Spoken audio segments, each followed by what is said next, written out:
अस्सलाम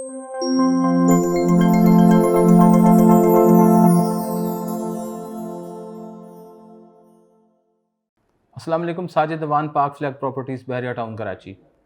व्यूअर्स, आज हम बात करने जा रहे हैं ईयर 2022 जो है वो प्रॉपर्टी के हवाले से कैसा रहा। इस पे आई एम श्योर आप लोगों ने मुख्तलिफ़ लोगों से डिस्कस भी किया होगा और जो लोग इन्वेस्टर्स हैं उनको आइडिया भी होगा, या मे बी आपने वीडियोज़ भी देखी होंगी। लेकिन मैं कुछ सादा और आसान अल्फाज में कोशिश करूँगा कि आपको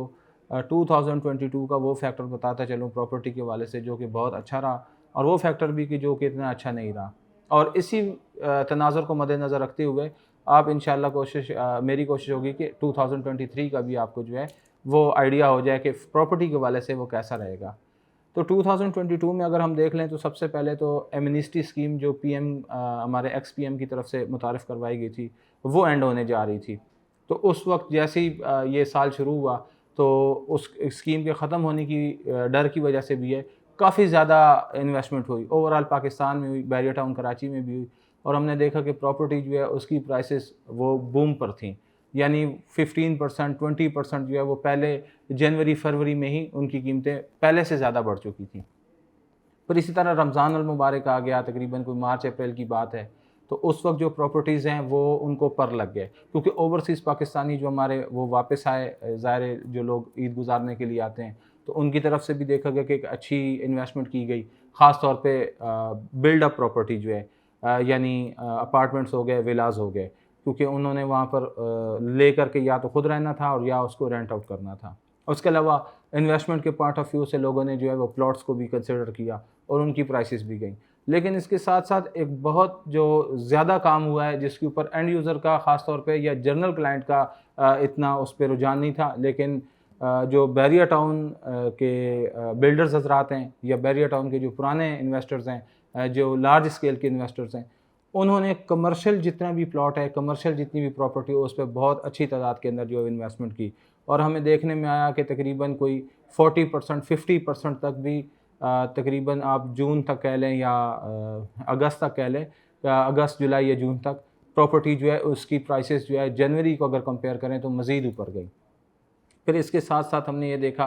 कि इसमें जो भी बुकिंग्स पे प्रोजेक्ट आए, लाइक कोई अपार्टमेंट आया, कोई शॉपिंग मॉल आया, या इस तरह कोई भी रेजिडेंशियल प्रोजेक्ट आया ग्राउंड प्लस 18 का 30 का, तो उसके अंदर भी अच्छी तादाद के अंदर जो है वो लोगों ने बुक करवाया। अपार्टमेंट स्टूडियो भी 1 बेड 2 बेड 3 बेड 4 बेड जिसकी जो रेंज थी उसने बुक करवाया। तो इसको बहुत अच्छा जाना जा रहा था और सबकी यही उम्मीद थी कि इंशाल्लाह ये इसी तरह जो है मार्केट जो है वो बूम करती रहेगी और हम लोग जो है इसमें इंशाल्लाह मज़ीद भी इन्वेस्टमेंट करेंगे। काफ़ी लोगों ने इसके अंदर जो है वो चीज़ें यानी शफ़ल भी की हैं, यानी ख़रीद ली थी जो पहले अच्छे प्राइसेस में, बाद में उनको सेल किया और दोबारा से कोई अच्छे प्राइस में चीज़ ले ली, क्योंकि मार्केट ग्रो कर रही थी तो हर आदमी को एक ऑप्शन मिल रहा था। अब इसमें सबसे ज़्यादा जो लोग बेनिफिशियल रहे वो लोग रहे कि जिन लोगों ने प्रॉपर्टी 2022 के शुरू में ले ली थी या इवन 2021 में ले ली थी, तो उन्होंने इसको सेल की तरफ जो लेकर गए, यानी अप्रैल में, मार्च में, जून में, मई में जिन लोगों ने उसको सेल की तो उन्होंने एक बहुत अच्छा प्रॉफिट जो है उससे अर्न किया। फिर वो लोग भी बेनिफिशियल रहे कि चाहे उन्होंने इन्हीं मंथ्स के दरमियान में जो है प्रॉपर्टी बाई की, लेकिन उन्होंने उसको अपने यूज़ के लिए लिया, यानी उन्होंने खुद वहाँ पर रहना था, तो उनको भी इतना ज़्यादा फ़र्क नहीं पड़ा कि उनको एक अच्छी ऑप्शन, एक अच्छी प्रॉपर्टी मिल गई, क्योंकि जब प्राइसेस ज़्यादा थी तो आपको हर किस्म की लोकेशन जो है वो ऑफ़र हो रही थी। प्लस के साथ साथ वो लोग जिन्होंने लो टर्म के लिए इन्वेस्टमेंट की थी, यानी शॉर्ट टर्म के लिए, तो वो लोग जो है वो भी बेनिफिशियल रहे, क्योंकि उन्होंने ली और चीज़ उसको फ़ौरन से सेल कर दिया। लेकिन फिर हमने देखा कि कुछ पॉलिटिकल इंस्टेबिलिटी की वजह से और हुकूमत जो है वो उसका मामलात, यानी रिजीम चेंज हुई, उसके बाद से जो है फिर न्यू गवर्नमेंट आई तो इस पर प्रेशर था, फिर इन्होंने कुछ टैक्सेस वगैरह लगा दिए। उन टैक्सेस की वजह से जो है वो कॉन्फिडेंस लूज़ हो गया इन्वेस्टर्स का, और कुछ लोग ओवरसीज़ पाकिस्तानी जो हैं उन्होंने भी इस चीज़ को देखा, क्योंकि डॉलर जो है वो उसकी प्राइस भी अप्रिशिएट होने लगी, कंस्ट्रक्शन कॉस्ट में इजाफा होने लग गया। तो बहुत सारे फैक्टर्स थे जिसकी वजह से जो है आहिस्ता आहिस्ता पहले इन्वेस्टर जो है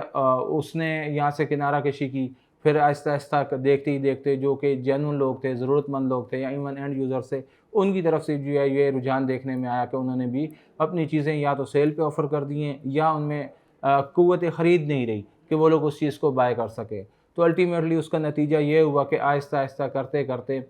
अक्टूबर से तकरीबन आप या सितंबर के एंड से कह लें कि प्रॉपर्टी में शदीद मंदी का रुझान आ गया, और उस शदीद मंदी का रुझान जो है वो तकरीबन 2-3 महीने जो है वो लगातार चला है। और अभी भी उस हवाले से अगर हम देखें कुछ बेहतरी हुई है दोबारा से, लेकिन जो जिस तरह शुरू में था 2022 के, वो वाला जो है टाइम वो अब शायद फ़िलहाल इस वक्त तो नहीं, आने वाले 3-4 महीनों में भी ना आए। लेकिन अब इस वक्त ये चीज़ हुई है एक अच्छी कि अब दोबारा से देखा गया है कि नो मैटर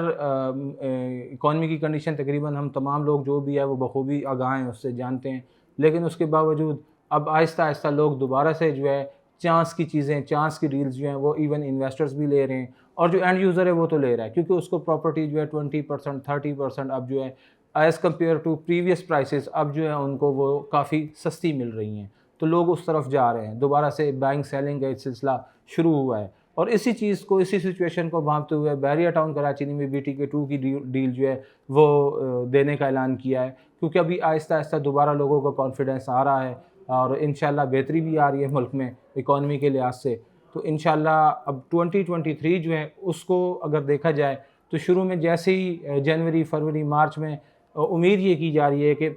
थोड़ा सा भी अगर BTK 2 के अंदर जो है वो इन्वेस्टमेंट होती है और कारोबार चलता है तो इंशाल्लाह BTK 1 में भी होगा, और फिर इसी तरह आहिस्ता आहिस्ता दीगर तमाम सोसाइटीज़ पे होगा। तो उम्मीद ये की जा रही है कि जो 2023 के पहले 3-4 महीने उसके अंदर अच्छी तादाद के अंदर जो है वो इन्वेस्टमेंट में भी आएगी, और अच्छी तादाद में लोग जो है वो इंशाल्लाह बैंक सेलिंग भी करेंगे, और फिर मज़ीद हमारी दुआ है कि मज़ीद भी इसी तरह आगे जाए। लेट्स होप कि बेहतरी हो, लेकिन अब देखना है कि आगे क्या होता है। ये एनालिसिस थे 2022 के शॉर्ट आसान लफ्ज़ों में मैंने कोशिश की। बाकी ब्रीफली अगर आपको कुछ चीज़ डिस्कस करनी है या किसी हवाले से आपका कोई क्वेश्चन है तो मेरे दिए गए नंबर पर मुझसे रब्ता कर सकते हैं। बहुत शुक्रिया मेरी वीडियो देखने के लिए। अल्लाह हाफ़िज़।